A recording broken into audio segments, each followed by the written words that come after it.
बाबा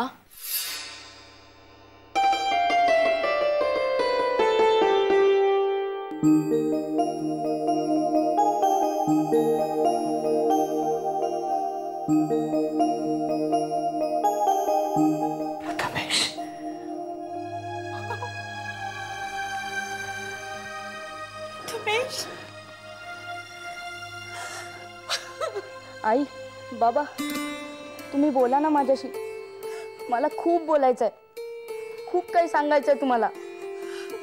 बाबा तुम्ही आता आम्हाला सोडून जाऊ नका, तुम्ही गेलात ना की करमत नाही मला, आई पण रडत असते सारखी।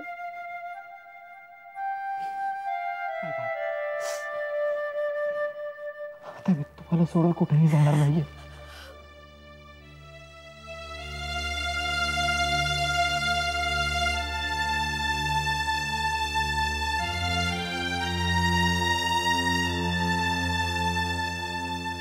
हाँ ओके टेक केअर। कसे आहेत आता नागेश बल्लाळ?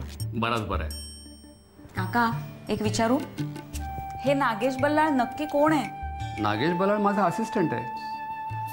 ही क्षिप्राची बातमी कळल्याबरोबर त्यानं ताबडतोब मला सांगितलं होतं की या प्रकरणामध्ये काहीतरी शिस्त आहे आणि म्हणून मोठ्या जिद्दीने तो मुंबईत आला। आता त्याच्या आणि भालचंद्रच्या दिसण्यामध्ये काहीतरी साम्य होतं, हो, पण हा निव्वळ योगायोग, म्हणजे मलाही खरं तर हे आधी माहीत नव्हतं। तुमच्यासाठी तो माझ्या नंतर आला असेल, पण खरं म्हणजे या प्रकरणाच्या मागावर तो गेले 1.5 वर्ष होता। काय? आल्या आल्या त्यानं काढलेला अंदाज अचूक ठरला। कोणता अंदाज? क्षिप्राला मारणारी व्यक्ती म्हणजे दुसरी तिसरी कोणी नसून सुलेखाच आहे। व्हॉट? इनफॅक्ट फोटोग्राफ सकट तुमची सगळी माहिती त्यानंच मला दिली आणि जेव्हा सगळ्यांची खरी रूपं त्याला कळली तेव्हा तो स्वतः वसईला राहायला जातो असं म्हणाला आणि मग कोढ्यांवर कोडी उलगडत गेली, रहस्य कळली। काका काका तुमच्यामुळेच दादा खजिन्यापर्यंत पोहोचू शकला, तुम्ही नसतात तर काहीच झालं नसतं। एखाद्या मोठ्या घटनेमागचं यश हे सगळ्यांचं असतं, कारण त्यामागे सगळ्यांचे प्रयत्न असतात। बरं वाटलं, या शोधामुळे वाईट गोष्टी संपल्या आणि माझं इथलं कामही संपलं। आता मी इतक्यात भारतात परत येईन असं मला वाटत नाही। हां, पण जाण्यापूर्वी एक गोष्ट राहिली आहे। ही क्षिप्राची खोली क्षिप्रालाच मिळायला हवी। प्रिया, क्षिप्राची खोली मी तुझ्या नावावर करतोय। काका तू मला भेटलीस आणि क्षिप्रा माझी मुलगीच मला परत मिळाली।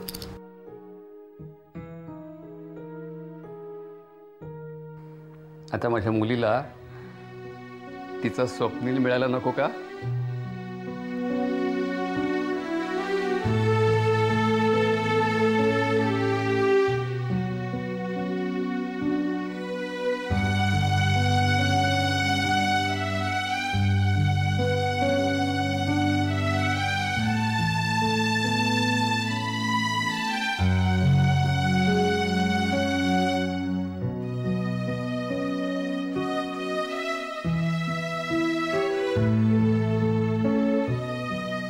दोघं सुखात राहा।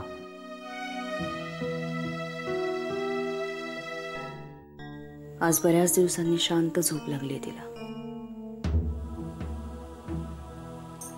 भीतीचं खूप मोठं सावट दूर झालंय ना, सुलेखा संपली। काही मेमरीज आपल्याला डिलीट करता आल्या असतं तर किती बरं झालं असतं। तनिष्का, त्या सगळ्या गोष्टी आठवण्याची गरजच पडणार नाही, कारण काही वाईट घडणारच नाही। ना आपल्या घरात ना शास्त्र्यांच्या घरात. आदी आणि शुभ्रा पुन्हा एकत्र आले. खरंच खूप बरं वाटतंय. गतजन्मातल्या गैरसमजुतींमुळे तुटलेली साथ त्यांना पुन्हा मिळाली. आता ह्या पुढच्या सगळ्या जन्मांमध्ये त्यांची ही साथ अशीच राहू दे.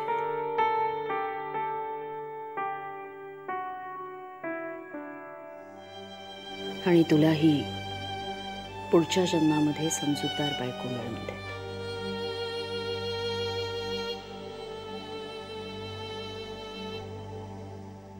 समजूतदार बायको मिळण्यासाठी पुढच्या जन्मापर्यंत वाट बघण्याची गरजच नाही.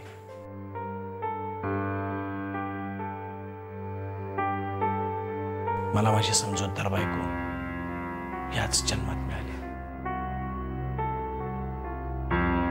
आणि पुढच्या प्रत्येक जन्मात बायको म्हणून मला तूच हवीस.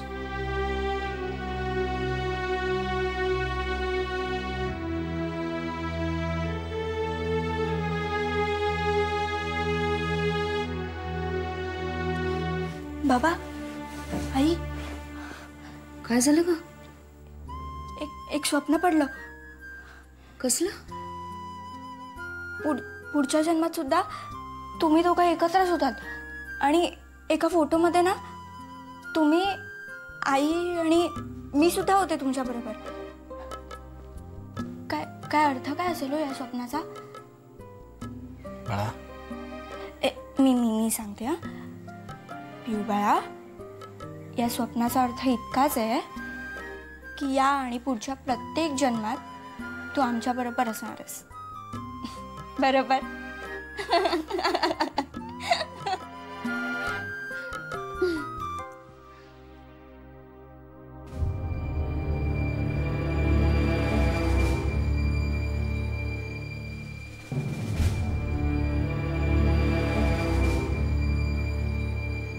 या बसा.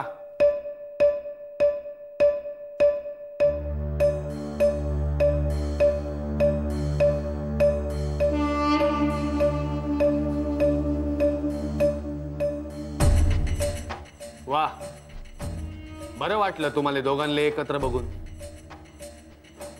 नाही, तुम्हाला दोघांना छंद आहे ना एकमेकांना शोधायचा. एक गुन्हा कबूल करायचा होता म्हणून, कबुली जबाब द्यायचा होता म्हणून आलो. कसला कबुली जबाब? मंजुळा निर्दोष आहे. मीच तिला सांगितलं की गुन्हा कबूल कर, तुझ्या मुलाचं संगोपन मी करीन. मी सुद्धा तितकंच जबाबदार आहे, कारण मीच तिच्याकडे बोट दाखवलं हे माहीत असून सुद्धा किती निर्दोष आहे. तुम्ही प्लीज काही बोलू नका. हा सगळा माझा प्लॅन होता. अभिमान, तू किती दिवस पांघरून घालणार आहात माझ्या चुकांवर? बस आता. काय नक्की काय ठरवून आलाय तुम्ही? सांगितलं ना जे ठरवलंय ते. आता आणखीन काय प्रश्न आहे तुमचा? नाही, तुमच्या या दोघांच्या खेळात आणखीन एक खेळाडू सामील आहे म्हणून म्हटलं. म्हणजे तुमच्या दोघांच्या आधी एका सद्गृहस्थांनी याच गुन्ह्याची कबुली दिली. कोण? मोरे, घेऊन या त्यांना.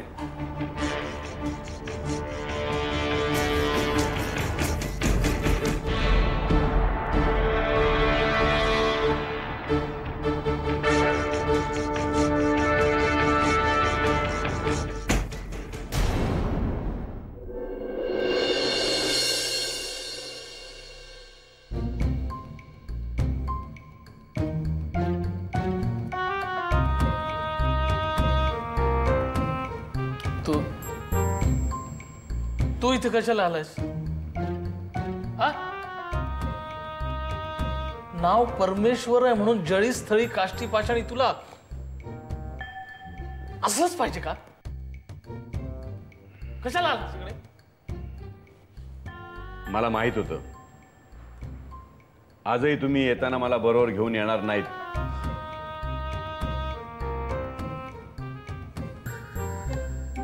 तू इथे काय करतोयस?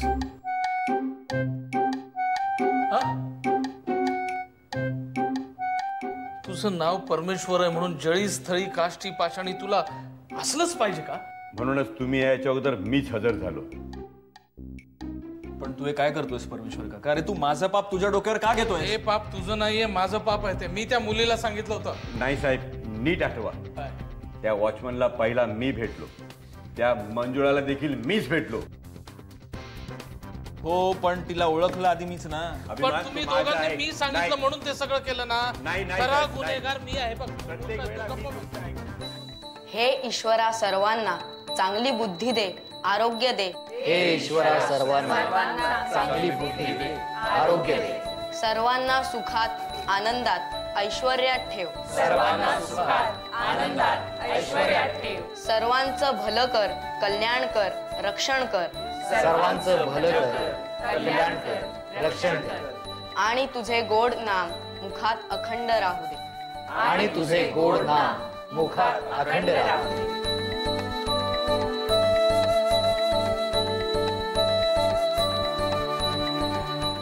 आता कसं मोकळं मोकळं वाटतंय ना. आकाशातलं मळप दूर झाल्यासारखं.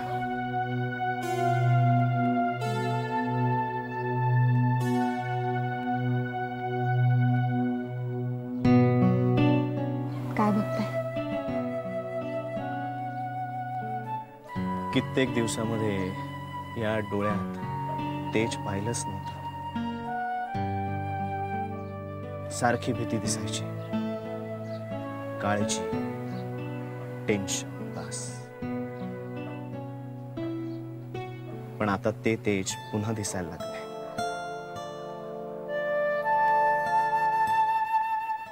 मनावरचं दडपण दूर झालंय.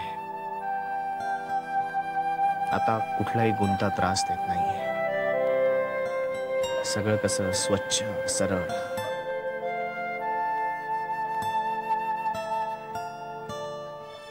सोपान काका कुठे गेले असतील आधी?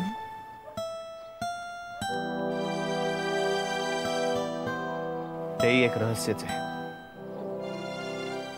सुलेखा संपली, तेही नाहीसे झाले.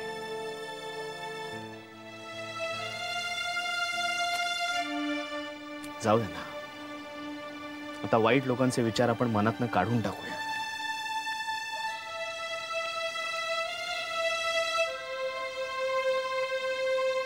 मला कोकणात जावंसं वाटतंय. निसर्गाच्या जवळ मोकळा मोठा श्वास घ्यावासा वाटतो. एक नवीन वेगळी सुरुवात करावीशी वाटते.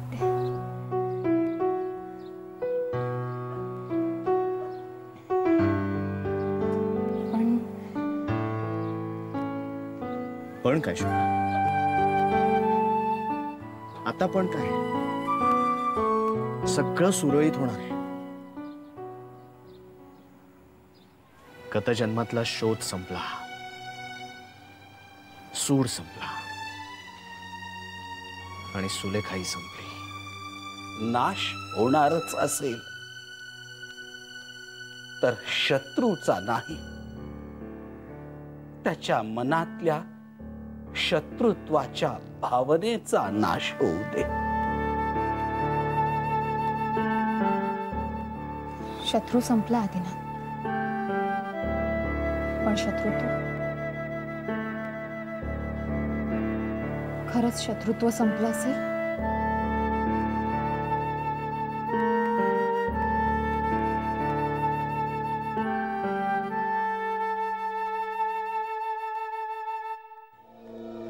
ढोंगी आहेस तू.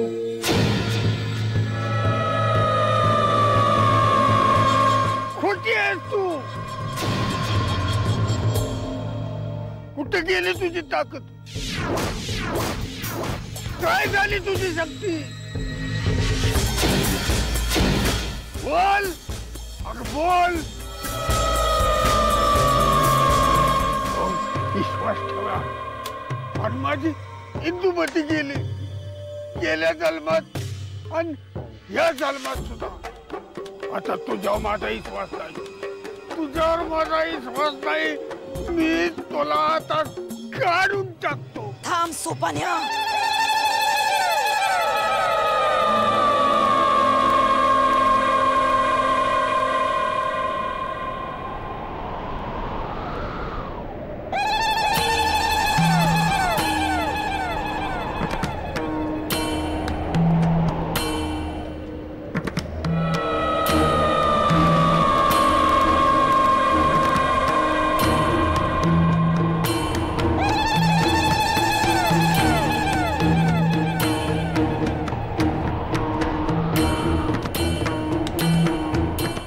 सुलेखा मेली पर इच्छा कधी मरत नाही सोपान्या.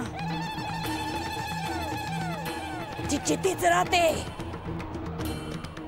मुर्द्यांच्या जगात सुलेखा गेली पण या जित्यांच्या जगात इंदीचा सूर जिताच राहणार. मग बघ दुनिया पटावरचा नवा डाव. जुन्या सोंगट्या पर नवा घाव. या जन्मात संदेश शास्त्र्यांचे हिशेब चुकते करणार इंदू. सोपान्या नव्या रूपात पुन्हा जन्म घेणार ही इंदुमती.